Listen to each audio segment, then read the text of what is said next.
Я изучал психику животного. Олег Геннадьевич Тарсунов, кандидат медицинских наук, автор многочисленных книг по психологии взаимоотношений и личностному росту. Глаза являются зеркалом ума.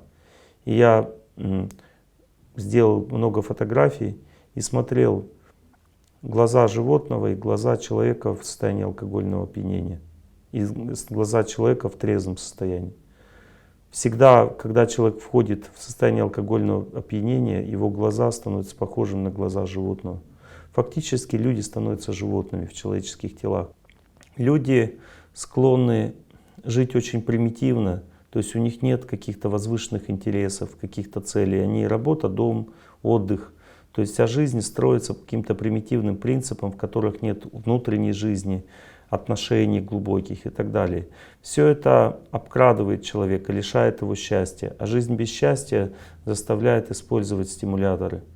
Люди, которые меняют в целом свой образ жизни и меняют понимание счастья, у них нет потребности в этом. Они перестают совсем употреблять спиртное, курить, потому что сама жизнь меняется.